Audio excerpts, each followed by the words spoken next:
Okay, welcome everyone to the launch party for Made in LA Volume 3, Art of Transformation. We have a collection of editors and contributors who made this book possible here with us tonight, and we're going to introduce them and their stories and take some questions at the end. If you're here on Zoom, then you can share your questions via the Q&A function at the bottom of your screen. Or if you are joining us via YouTube, you can pop your comments and questions in the chat and we will get to them towards the end. So I want to acknowledge just at the start that we are in strange and difficult times, and the fact that we're here and celebrating some of our art is frankly incredible and amazing, and it's getting me through this. So thank you for making the time and for being here. What I've asked each of our contributors to do today is to introduce themselves and to share a little bit about their stories and how they connect with our theme of making art of transformation. And we'll get into that in a moment. But first, I want to introduce and welcome Allison Rose. She is one of the founding members of the Made in LA Indie Author Cooperative. She designed the beautiful cover to our book this year, which is flying off shelves all around. And we'll talk about where you could pick up a copy a little bit later. But Allison also has a story in our book this year, which will knock your pants off and maybe light them on fire. So welcome, Allison. Thank you. So this is our third volume of the Made in LA anthology, and they all have different subtitles / themes. The first one was Stories Rooted in the City of Angels, and the second one is Chasing the Elusive Dream. And then this one is Art of Transformation. And so what we really wanted to capture with this anthology was how this very unique city that is a melting pot of cultures and backgrounds and experiences becomes what is the taste of LA, if you will. It's such a melting pot and such an ever-changing place that is a very unique and fun place to be an author, to be an artist, to be a creative anything. You can absorb so many different, experiences to put into your art. And so that's what we were wanting to capture with this anthology, because all of our contributors are either live in Los Angeles, grew up in Los Angeles, or at least spent a serious amount of time here. And so each of their perspectives of what it is to be an Angelino is very different. And we wanted to celebrate that in this particular anthology. And I believe that we did. And it's very exciting to also, and frustrating to also be a part in this very strange time of the state of our world, where we are having to adjust to who we are as Angelinos and how we reconnect and how we continue to share stories and experiences across boundaries and cultures and experiences. So it's kind of taken a life of its own now, I believe. We can interpret it in a completely different way than we were when we wrote it, we put it together. So yes, Art of Transformation. Thank you, Allison. And I shared this a little bit earlier today, that when I wrote that we were going to move through each of our contributors in anthological order, that it gave me a surprising amount of joy. And it did. I don't know why, it just does. So with that said, the first story that appears in Art of Transformation is by Noriko Nakamura, who is here with us, and she's going to share her story or introduce her story to us now. And so everyone, welcome Noriko, please.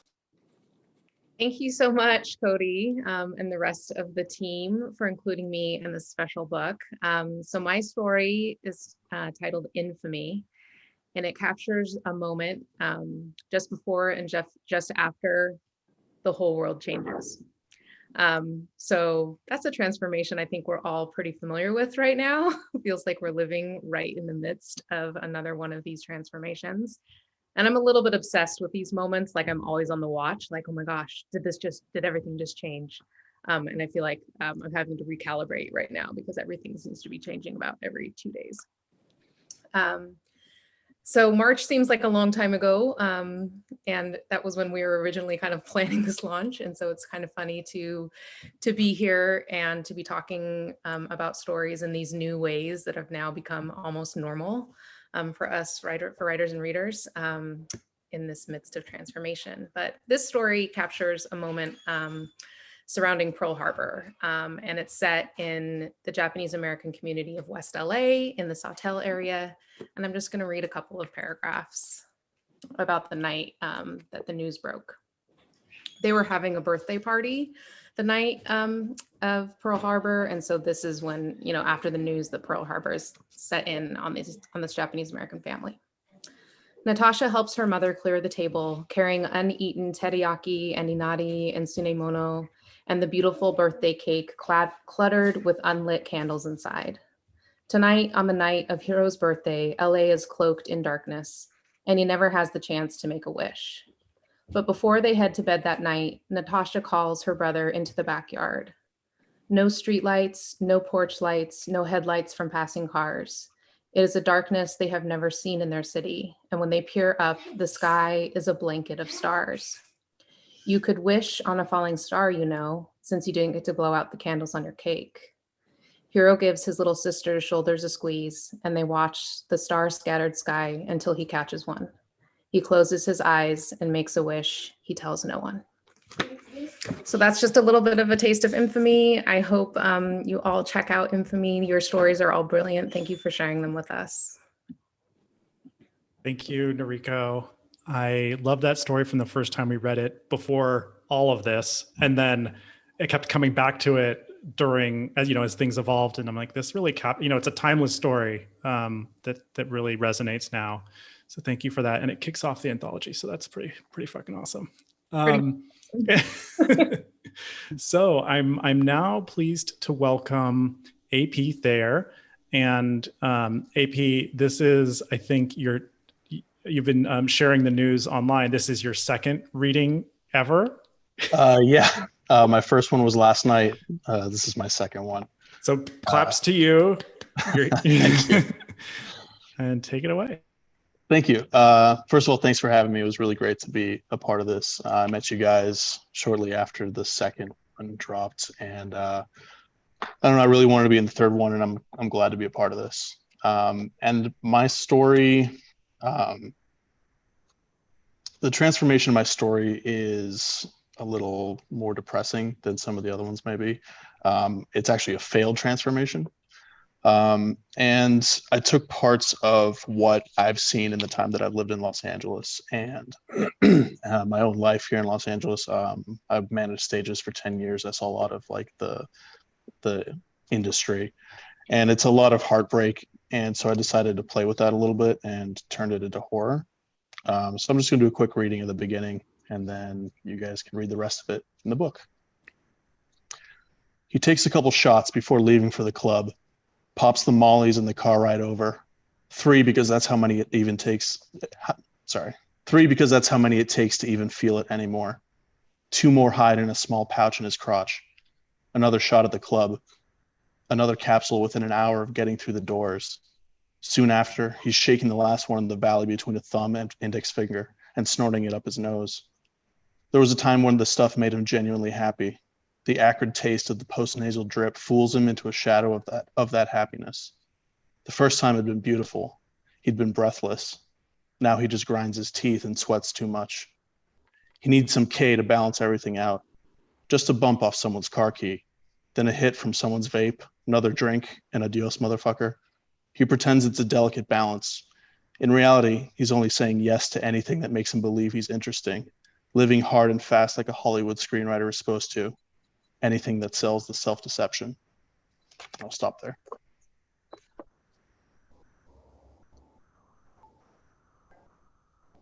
And here you go, Cody. Oh. Sorry. Thank you, AP. File that story under instant horror classic. And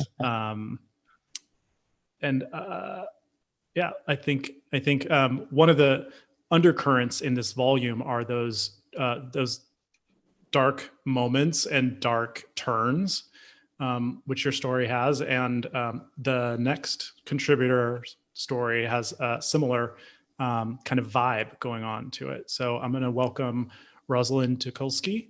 I may have said your last name wrong. I apologize if I did. Perfect. And Rosalind has some guests here from quite a long way away, I believe. Take it away, Rosalind. Thank you. I would like to give a shout out to my friends from Ithaca and out of town, and also my sister who set her alarm clock for 3:30 a.m. so she could watch me from Cape Town. Hi. So I'm going to read from my young adult thriller, Tell Me Your Name. I'm so excited that the story is in the collection. And thank you, Cody. You are amazing, the work that you've done for this. So Tell Me Your Name. It's a young adult story. In the middle of Malevolent, the doorbell rings. I'm alone, stretched out on my king-size bed with cards scattered everywhere. I'm assiduously making sentences with words every genius should know, all neatly typed on my mother's vocabulary flashcards. Seriously, like my bedroom in our new condo is obscenely capacious. Or obstreperous children should be broiled and served with French fries, stuff like that. Melinda is so freaking obsessive when it comes to me. It's dark outside, February in Pasadena, tall, skinny palm trees doing the funky skeleton in the wind. Creepy. The weather is ostensibly perfect, but personally, I miss the snow in Rochester. The bell rings again. Ding dong, ding dong. What's taking you so long? Open the goddamn door. When I open the door, a whoosh of cold air sweeps in. The guy on the doorstep looks like he's 16 or 17 tops with a button-down shirt and tan pants. Good evening, ma'am, he says in a low, polite voice. I'm sorry to bother you, but I lost my job last week and I haven't eaten anything for 2 days. Could you help me out? I'm speechless. No one has ever called me ma'am. I may look like a sweet little lady, but when I write stories, there's only one question in my mind, and that is, what can go wrong? So in my story, I have a young, poor boy who comes to the door of a rich young girl and asks her for money. What could possibly go wrong? No spoilers. But I will tell you what the transformation in my novel, in my story is. If that boy crosses the threshold, he'll never be the same again. Read the story to get the rest of it. Good night. Thank you, Rosalind. Rosalind's story, Tell Me Your Name, is one that you'll want to read more than once. I won't spoil it either, but I'll leave you with that nugget. So next we have Carter Mycroft, who is getting a jump on Halloween. Yeah. Love it. Let me put you on spotlight. Here you are. Welcome, Carter, and tell us about your story, Shark News. Sure. Yeah, Cody must have played a prank on me by telling me that it was a costume party and not anyone else. So my story in Made in LA is called Shark News, and it is a story about a young man who moves to a new neighborhood for no real justified reason and gets involved in all kinds of weird stuff involving shortwave radio and deep sea sharks and Los Angeles's elevator inspection protocols. And it's kind of just a story about how when you're new to LA or new to a certain part of LA, things can feel kind of cosmic and confusing, and like there are all these weird machinations going on that you don't understand. And if you kind of insert yourself just a little bit closer, you start to learn a little bit, and that can be good or that can be bad. Or it can just be strange. So I'll read a little bit from the beginning. And this is right after our hero, Hunter, gets his first apartment in Venice. He spent the first week on a mattress on the floor, playing video games and texting his ex and ordering pizza from chain restaurants. Eventually, he worked up the motivation to explore the neighborhood. He wandered Abbot Kinney past expensive restaurants, psychedelic murals, surf shops that only sold clothes, and weed stores that charged 5 times what he was used to paying back in the valley. He smoked a joint around the Canal District, drawing sneers from folks who sipped wine outside multi-million-dollar homes with signs in the yards reading, "Save Venice, no shelters." The canals made him nervous. He'd hoped in Venice he would meet some people like himself, carefree types who like to have fun, the sort of people he remembered seeing when he'd visited as a kid. Artists and hippies and surfers and pretty girls who smoked cigarettes. So far, all he'd seen was rich people who didn't wear shoes. He hung around the beach, drifting past the street vendors with their caricatures and irreverent t-shirts, the county fair-style food shacks, the legendary skate park. He watched the skaters for a few hours. He'd tried skateboarding in high school, and he'd been bad at it. There were 8-year-olds here who looked like Olympic gold medalists by comparison. He tried chatting with some guys around his age who stood at the railing, wondering if this might be where he'd find his people. Everyone he talked to was visiting from another state. He woke up the next morning to a call from his dad. "Where did you say you moved?" "Venice Beach." "What the hell, Hunter? You're supposed to be saving money. You're supposed to be going back to school." "I just needed to get away for a while. Focus on myself, you know?" "Well, forget about us helping with your rent. Not unless you get a full-time job. Otherwise, you need to move back home." They had a long argument and Hunter lost. He'd never worked full-time before and was not excited about the prospect, but maybe it wouldn't be so bad. It could be a good way to meet people at least. And I'll stop there. That's kind of where it gets set up. So yeah, that's basically what I have going on with my story. It kind of spirals from there into all kinds of weird stuff. And yeah, huge thank you to Cody and Allison and Sarah and everyone for including me in this volume. I'm a big fan of Made in LA since I saw the presentation at Last Bookstore last year. I think it was last year. Time is kind of meaningless at this point. But yeah, happy to be included and loved reading all the other stories. And thanks to everybody for coming out tonight. Thank you, Carter. I remember I've been like seeing some of the photos from last year, from about September to this time last year. We were in a kind of marathon book tour. We did events at Skylight, at Stories, at Book Show, at Last Bookstore. And looking back, I'm like, wow, I really left the house a lot. But also like, wow, how do we like, you know, how do you introduce a book to people when you're really not out there as much? So we're doing more events like this, and it's really, you know, it's great to have you all here to celebrate with us. And excited that you know, that we, after that Last Bookstore event, we went out and had drinks across the street downtown LA, not knowing how precious that was going to be. But I'm glad to have made that connection. So thank you, Carter. And we're going to have a brief interlude, but we've got one more writer to hear from first.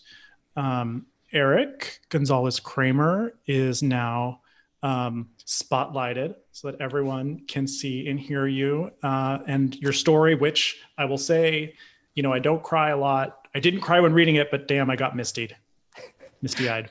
I do cry while reading it. I hope that's not horribly conceited of me. But yeah, I'm Eric Gonzalez Kramer.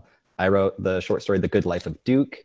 And it's a story about isolation, loss, acceptance, and a very special dog. So I'll go ahead and just read a really short snippet from the very beginning. All you need to know is Tom, a lonely Lyft driver adrift in LA, is on the sidewalk when he sees a dog get hit by a car at night. And I worked my arms under the dog's sharp hips and bony shoulders and gingerly picked him up, retreating to the sidewalk. Shuffling over to my car, I laid him in the back seat and jumped behind the steering wheel. I swiveled into the road and raced away. My adrenaline was pumping so hard I hadn't even given a thought to where I would go. Before I knew it, I was southbound on the 101, speedometer hovering around 90. During rush hour, I never bothered to slog through clogged LA arteries like the 101. But in the middle of the night, I sped past all but the most pedal-happy drivers. I plunged down an exit ramp near Elysium Park and wove through blocks that randomly alternated between million-dollar homes and lackluster apartment buildings, before parking in front of one of the latter and carrying the dog inside. The dog stirred when I entered my studio apartment. Picking a box of clothes aside, I placed him on my carpet and stepped back. His eyes slowly opened. "Are you all right?" I asked. The dog's left ear lifted slightly. "Yeah," the dog said. So that is how Tom meets Duke, as I said, a very special dog. And yeah, it's definitely, I think we're all drawn to stories where the main characters transform. And I definitely think these two characters learn from each other and transform over the course of this story. And I've been learning, I wrote this when I was going through a period of isolation and loss and needing acceptance. And I kind of wrote this story and incorporated a wise old dog that my family used to own. His name was not Duke, but he's very much inspired by that dog. And I think many people obviously are dealing with increased isolation and varying levels of loss, and we're all kind of grappling with that. And so I kind of find myself learning all over again the things I was trying to teach myself when I first wrote this short story. So thank you, Cody, and the rest of the Made in LA writers team for including this short story. I think it's more relevant than ever, and I hope everyone watching reads it in the anthology and enjoys it and learns from it too. Thank you, Eric. And big shout out to the copy of Made in LA Volume 1 just over your shoulder. my personal Volume 3 copy has not arrived yet, so I needed something up here. Exactly. And I saw, so we're going to have a brief interlude. I saw on YouTube that some of our fans who we usually meet at the Festival of Books every year are watching on YouTube. So shout out to all of you. Thank you for finding us online. We miss you. We look forward to seeing you again. I'm reminded of Dawn, who might be our #1 superfan, who literally fought an older man off to get the last copy of, I think it was Volume 2. I think it was Volume 1. Volume 1. First year. Yep. Right. And then she came back the next year. She came back. Yep. And then she is our #1 fan. So wherever you are, Dawn, if you're here, great. Sending you our love. I do want to say where you can find our book. So if you go to madenlawriters.com, we have a list of all the places you can order it. Bookshop is one of those places. Bookshop.org is where you can buy the book and also support local bookstores. You can go a step further if you order it from Skylight Books or Stories, Books and Cafe, or Chaucer's Books, which is a bookstore in Santa Barbara. Those are all places you can pick up a copy. And then, if you're into ebooks, you can also get those. But I hope we've, made you a little bit thirsty to read more thus far. So again, that was madenlawriters.com. With that, I'm going to introduce the next author, who is not currently living in LA, but has spent many a year here, and I think is now joining us, from afar. And Barry, welcome. Tell us about your story. So first of all, I'm a third generation San Angelino. My grandfather came to Los Angeles in 1907. My father was born there in 1910. And my son currently lives in Los Angeles. So we've had 4 generations there. And even though I've lived in Asia for the last 25 years, Tokyo the last 20, LA is still my home, and I still think of it fondly and try to get back, except for this year, 6 to 8 times a year. But my story is, if you were to put it in a kind of a genre, would be more of a police procedural. And what I tried to do is, with my main character, Parnell, who's the narrator, and I'll read a short piece of his to give you an idea of what he's like. kind of a straight-laced Sergeant Friday type guy, and the story sees him sort of change. Maybe not do the most morally correct thing, but does what he feels is the right thing, and that's all that counts. But first of all, before I read it, what I want to do is, Cody, thank you for taking the interest in my story. And I have to tell, it's great to be in the company of all of you. And certainly it's a double honor and a double thrill, for a 72-year-old new writer. So I really appreciate the opportunity. So this is towards the front of my story. And Noriko, this is a nod to the Dodgers here. So this is Sergeant Parnell at the beginning of the story. The Dodgers had blown a 2-run lead in Game 3 of the National League playoffs, and the Giants scored 4 in the ninth to win the game 6-4 along with the pennant. The Dodgers choked, but I think they lost the series in Game 1. They pitched this Jewish fellow named Koufax and lost 8-0. He throws fire, but he's a little edgy on control and gets hurt a lot. In my opinion, they ought to dump him before the '63 season starts. The phone. It's always the phone that brings you out of orbit. I picked up on the second ring. Parnell, homicide. I looked up at my partner, Ed Harbaugh, just as he stuffed the last bite of his peanut butter sandwich in his mouth. Must be 5 o'clock. My watch verified my partner's affinity to routine. Ed and I were up for the next case, and this call was it. In LA, you didn't have long to wait when you were on deck. I scribbled down the facts as they machine gunned in my ear. Blue Sky Flight 741 from Idlewild to LA. Passenger dead in his seat. No obvious sign of trauma. Respond, Blue Sky Terminal 42. I hung up the phone and ripped my notes from the pad. Ed, swallow. We have to get to LAX.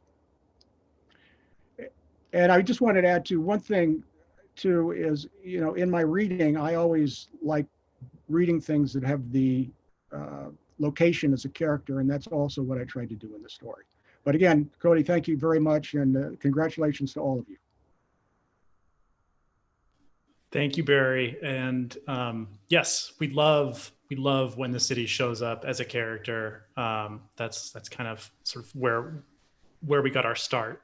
So it was a treat to come across your story, and I especially love, with Infamy, with your story, there's this historical thread where we get to see LA at kind of different points in its evolution, which is really cool.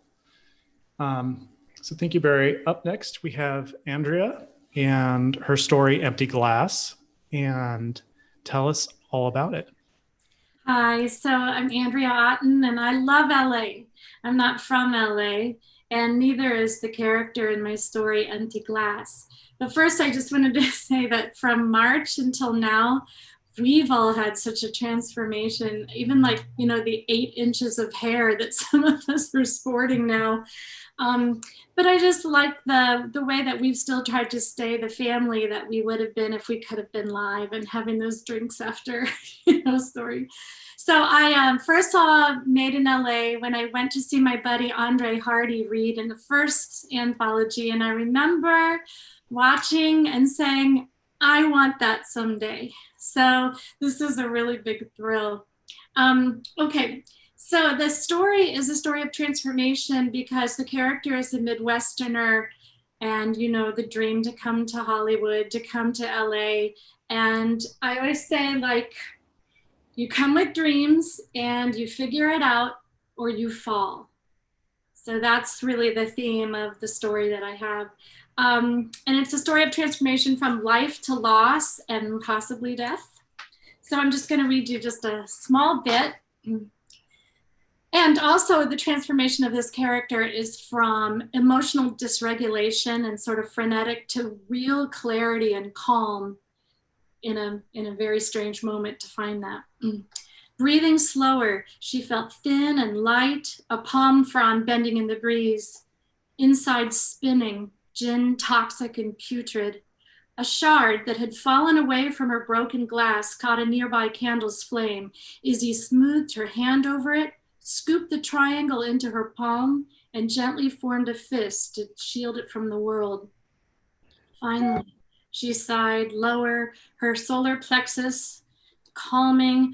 I'm okay. Thank you. Thank you, everybody. Already they'd backed up and turned into their own lives. And there she was, hot-faced and humiliated, innards splayed outside the circle where she'd landed again. I'll run to the Mercado and get us more gin. She'd bring back extra bottles, top shelf, tweak her makeup, maybe add cat eye lines. New determination pulled her onto her feet and down the side stairs and wide, confident steps. Renewed, clasping her keys in one hand and the shard in the other, she pinched her purse close to her ribs. A woman stood under the melon streetlight, lean, muscled, and tall for LA. She was waving a cell phone. Her baby peered out from a stroller, and Izzy stopped walking and offered a smile to the mother and child. "Is this your SUV?" the woman said. "Hi, yes." Izzy held her smile steady, but her stomach lurched as she wondered, have I met you before? This woman, her baby, no memory clicked.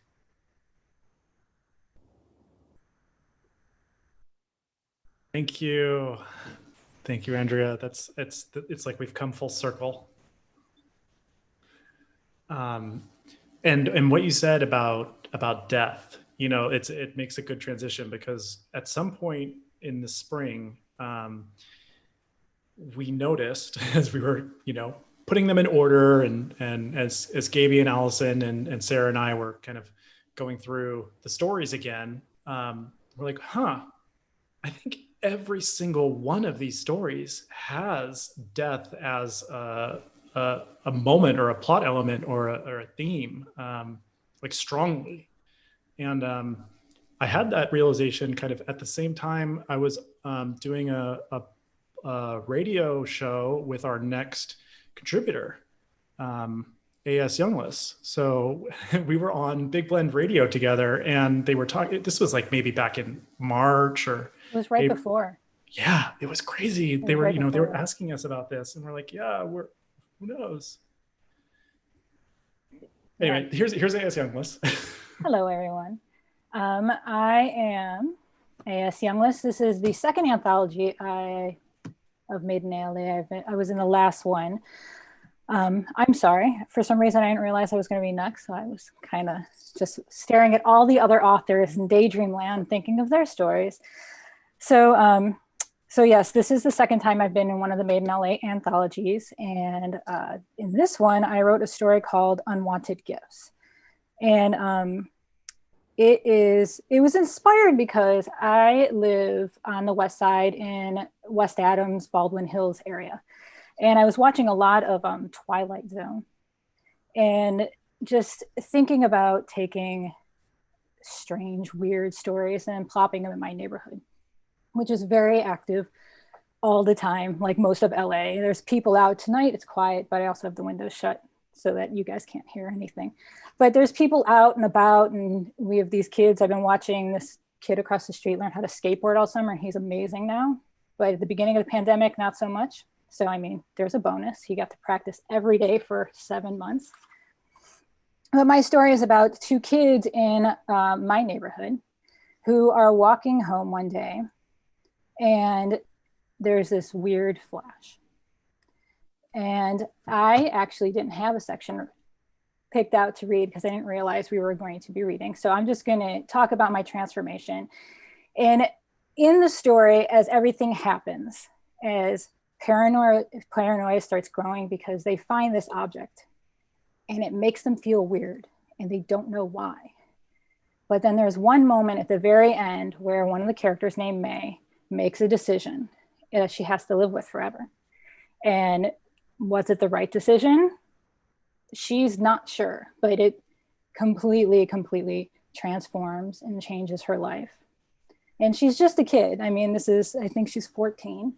So it's a very early age, maybe a unintentional bump into that coming of age. Suddenly you're not a kid anymore because you did this, and now you don't get to be that innocent anymore.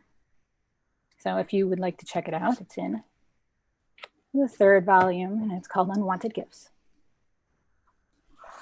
Thank you, AS. We're moving to Gaby Lorino, and I should do like a little more of an introduction. So Gaby's one of our co-editors.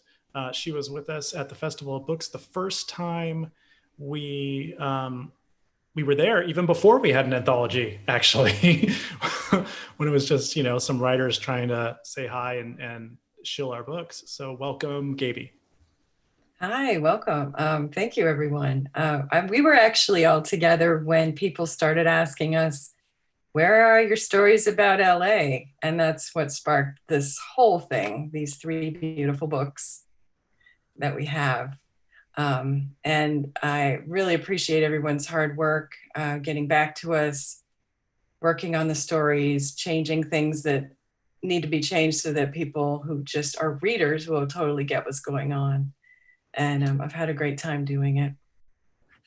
My story is called Star-Crossed. It's about 2 very good friends that know each other throughout life and apparently can't shake each other. They just keep being in each other's orbit no matter what.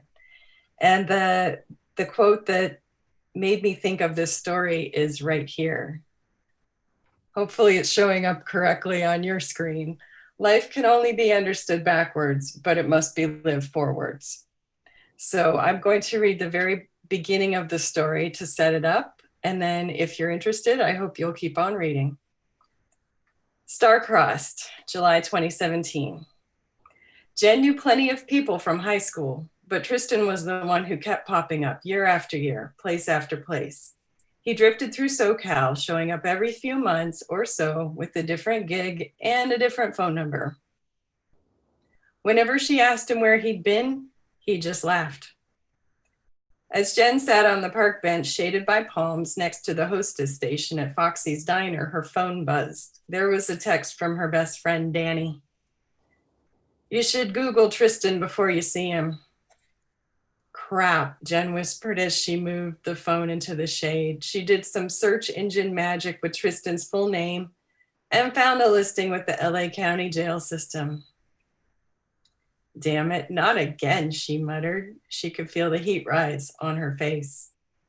For a while after they met, age 16 at Estancia High School, Jen had recurrent dreams about Tristan. Nothing scary or sexy, but it was remarkable in that she knew a bunch of other stoners who surfed or skated, and she did not dream about them. In the dream, she and Tristan would be in an alley with a white blue street lamp shining down on them. Jen would walk by and notice Tristan sitting on a low concrete wall with darkness behind him. There was always a party going on nearby, somewhere in the dark. They talked in those dreams about school, people, music, and movies, nothing of importance, but the conversation flowed. When it came time for her to leave, he stayed on his wall, never moving from it. The day after the dream, she would see Tristan at school, wave at him, and move on with her day, vaguely aware that she knew him better through her dreams than in real life.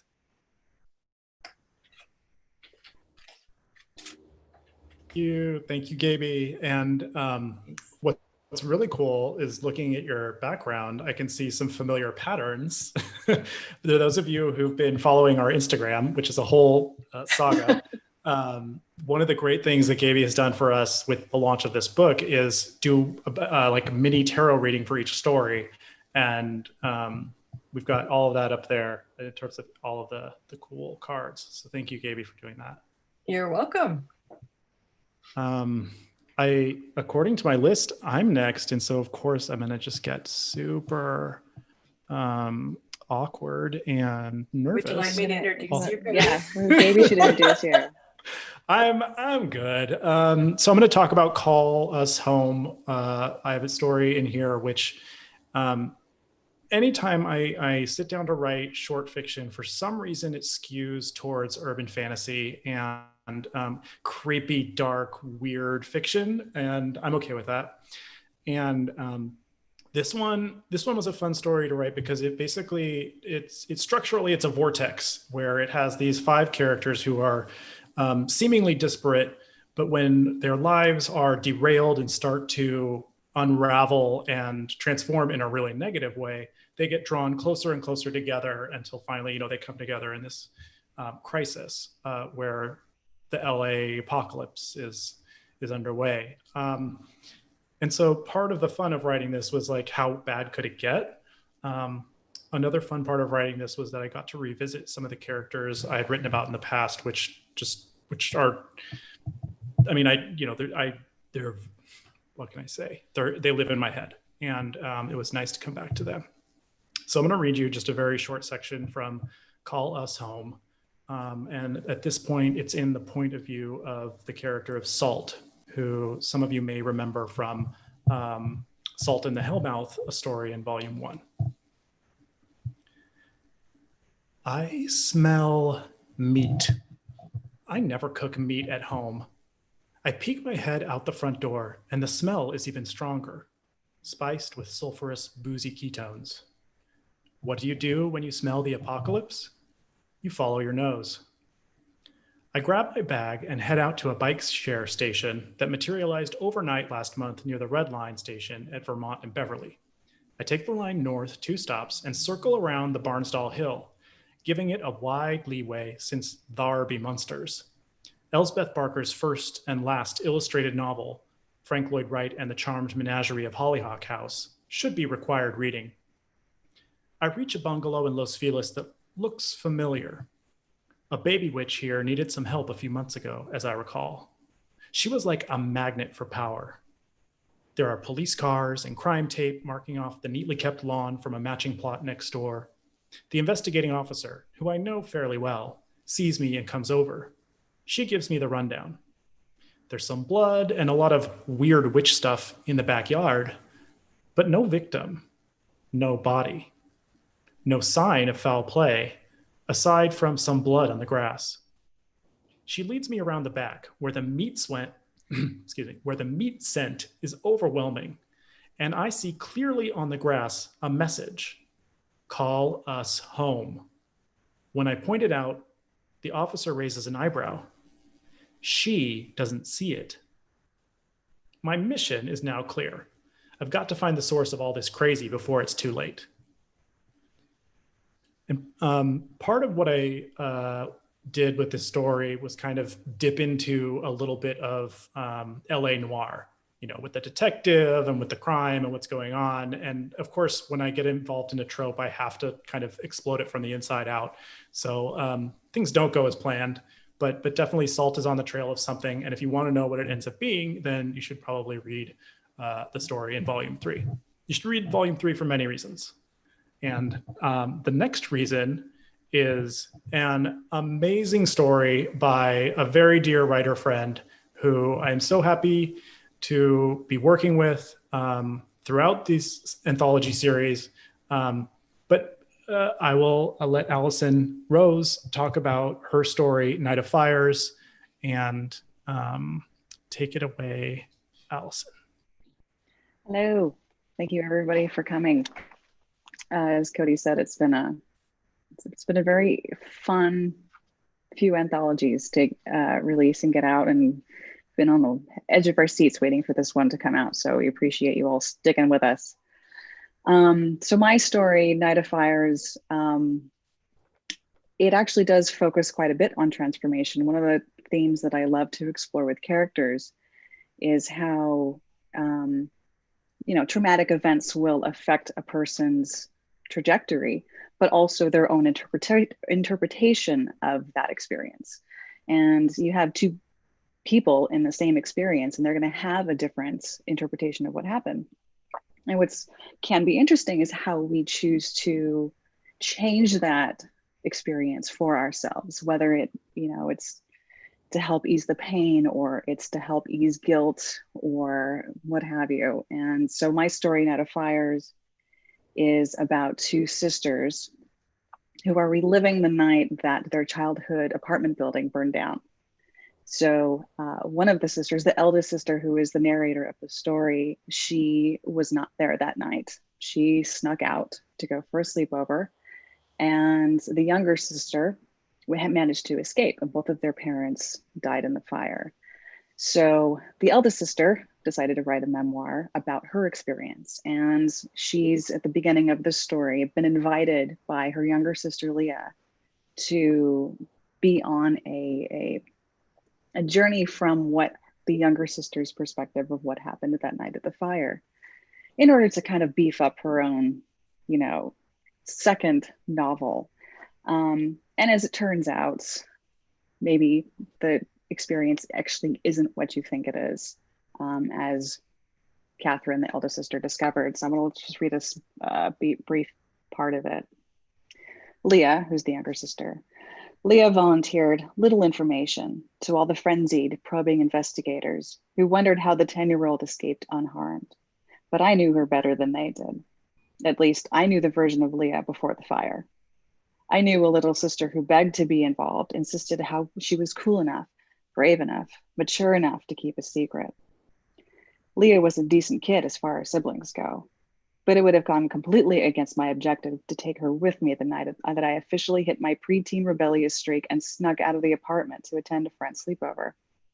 I remember her spirited expression crumbling as I slid out of the bedroom window and swung to the balcony and down 2 floors to freedom.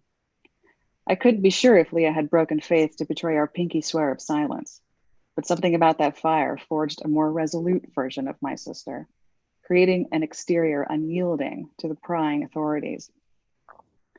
6 people died in that fire, including both of our parents.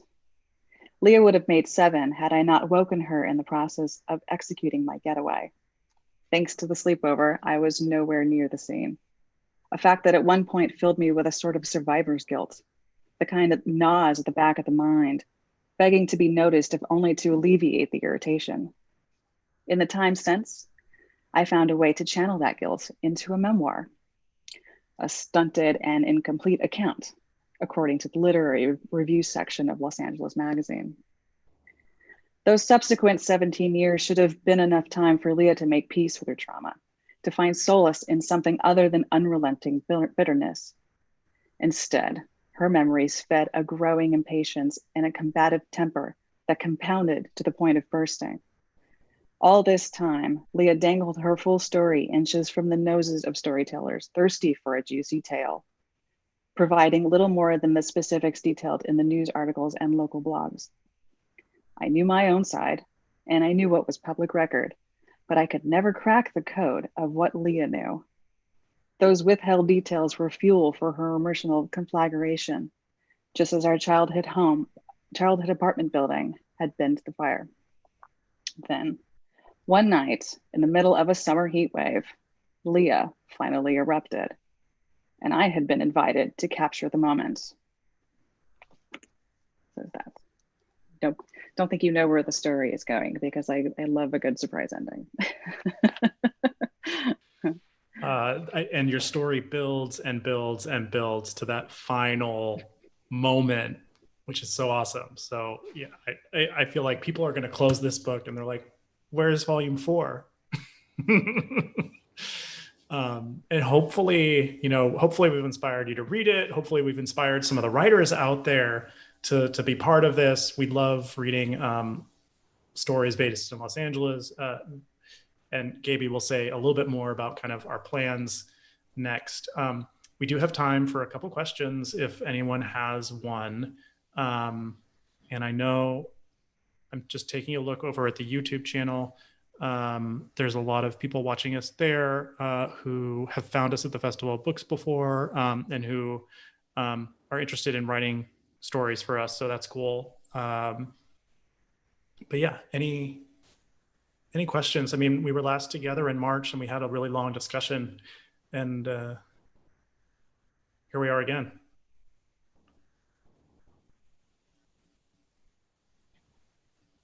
I have a question for all of you. Is anybody writing right now? You have new stuff to share? Yes. Yes. Yeah. Yes. Yes. Short story, volume 4 material? Maybe. I feel like 1 out of every 3 things I write is set in LA. So, there's always some stuff simmering. And we are on the cusp of National Novel Writing Month. And I know some of you are participating in that and maybe even like herding cats on that.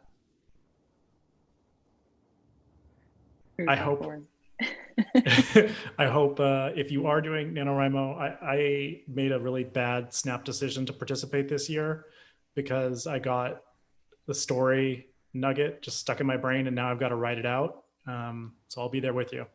Can you share what the story idea is, or is it top secret? No, I can share. It is imagining a world where journalists give up their privacy 100% in order to be trusted sources. And so it's going to be, I think, a little bit of hope punk about how we reestablish trust in information, and the sacrifices that entails. Cody, we do have one question I see in our Q&A section from Alina Reyes. It is, are you having trouble finding inspiration during these times? Anybody want to answer that? I'll answer. I have too much inspiration. I don't have any time to write, but I have notebooks everywhere. I have ideas. I have notes on my phone. I have pieces of receipts shoved in wallets. I haven't had this many ideas in a long time. It's because of everything that's going on. There's all, like you were saying, like taking and just trying to figure out what if, and Rosalind was saying that too, what could go wrong? And then looking at this current state in world that we're in and just playing different scenarios. So time is an issue because virtual learning is fun. So I don't have as much time as I would like, but when I do, you guys won't see me for months and months. I'd love to answer that question too, if I may, just because I'd like to take the opposite stance. I'm glad you've got a lot of inspiration and time, and I've got the exact inverse. I've got a lot of time and very little inspiration. Just there's so much going on in the world. I'm feeling more scatterbrained than usual, trying to keep up with it all and do, the best I can and do my part with the resources I have. So I wanted to jump in just in case the person who asked that question is a writer, and to not make them feel bad about it. If you don't have inspiration, there is a lot going on, and that's okay. No, that's very true. That's very true. Right now, it's also very hard because it is so overwhelming. And then you have so much time, you feel like you should be. Well, why aren't I?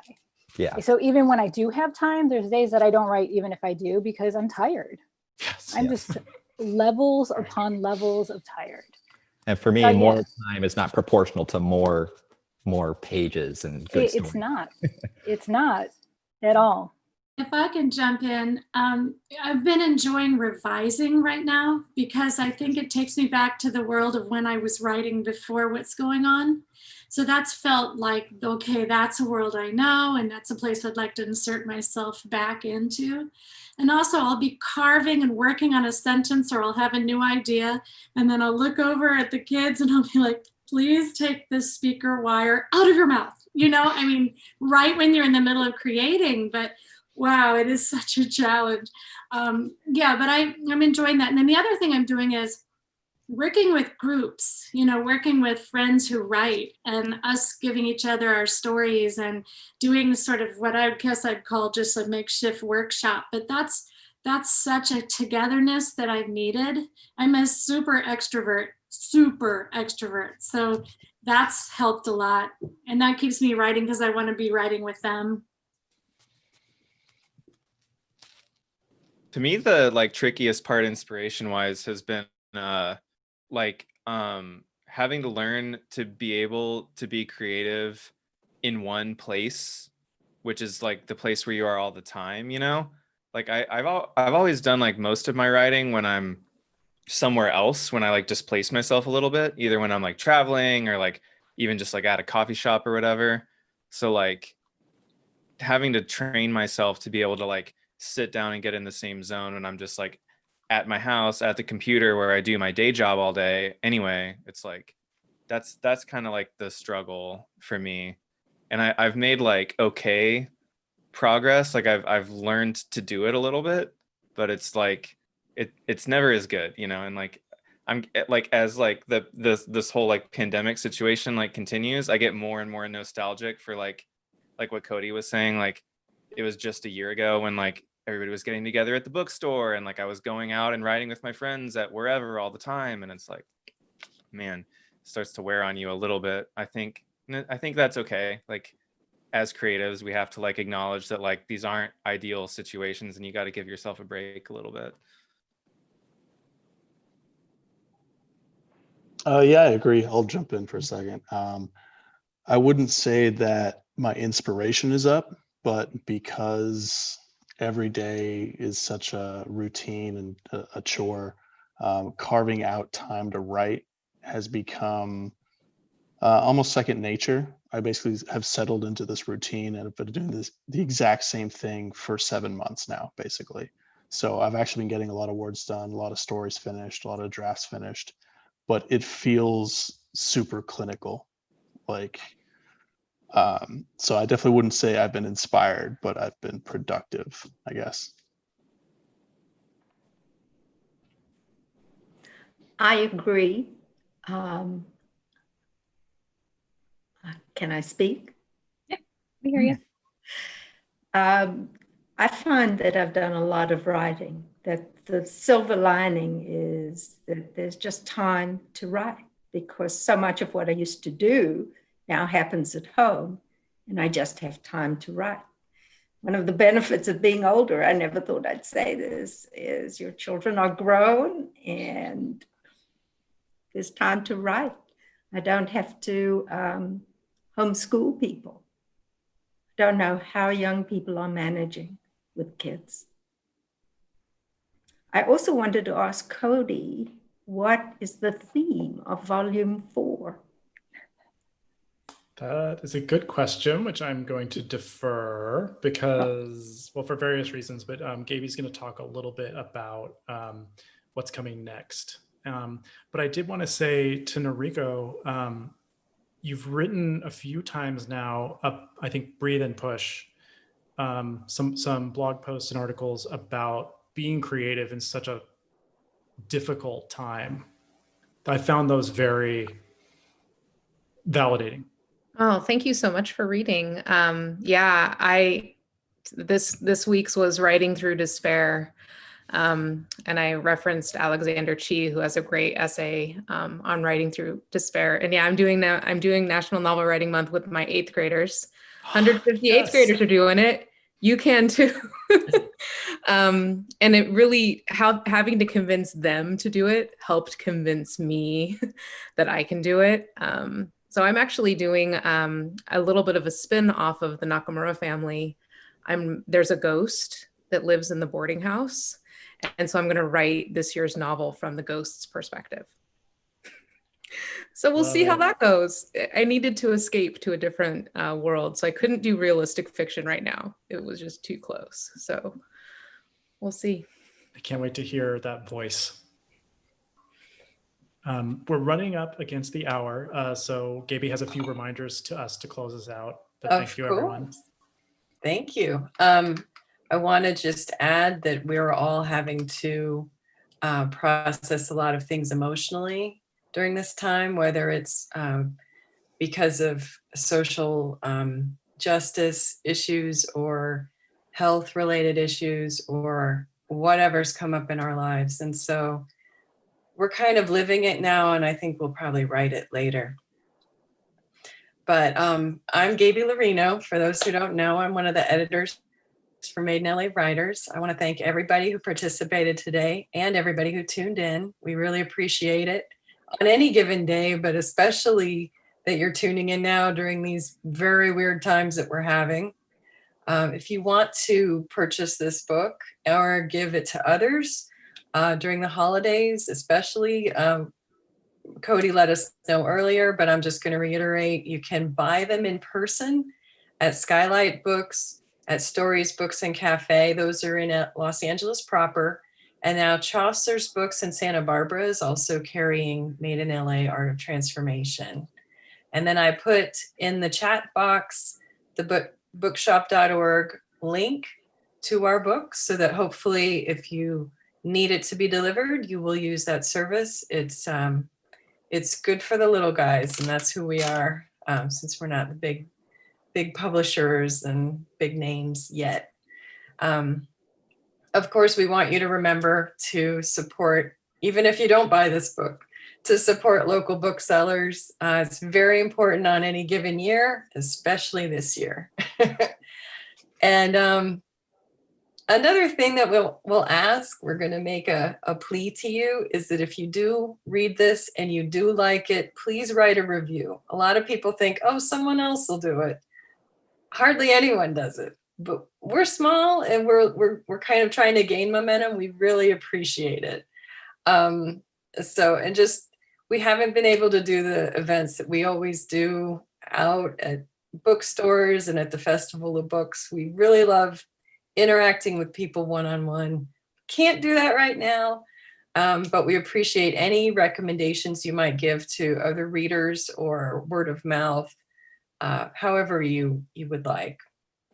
As Cody mentioned earlier, we don't have a theme quite yet, but we are hopeful to announce submissions for Volume 4 next year. Don't ask for anything in the short term, please. We're just happy to have this released today. And then we want you all to stay safe. And thank you very much for your support. And one more thing, we're having a Halloween party tomorrow. Cody's going to take us out and remind you all about that. It's at 4 p.m. Dress to Impress. 4 p.m. tomorrow. So a little bit before the sun goes down, because we don't want to creep you out too bad. And we'll be having a costume ball. There will be a prize for best dressed among the audience. There will be a prize for best dressed among the writers. And I'll keep it creepy and secret until then. And then this is really fun. We'll be doing Mad Libs. So we'll be taking vocab from one story and inserting it into another and seeing what happens, which is, nostalgia's big this year for obvious reasons. We're going to go down that, we're going to ride that train all the way to the end. So we hope that you'll join us tomorrow at 4 p.m. It'll be fun. It'll be cameras on. It might be a little wild. Wear your costumes. And to our writers and co-editors, thank you so much. This has been lovely. It's been a great reason to get us all back together again. I miss you all. And Miss you too, Cody. Thank you, Cody. Thank you. Thank you, everybody. We'll see you again soon. Everybody Congratulations, everybody. Yes. Those of you who were not Bye. previously published, you are now published authors. Congratulations. Woo! Celebrate it. This is my first fiction. Yes. Ooh. Wait, This so is who's my first fiction. This is awesome? Yes. Yay. Congratulations, first you guys. ever. That is so sweet. It's amazing. So proud of you guys. Very exciting. Just is. Thank you and take care.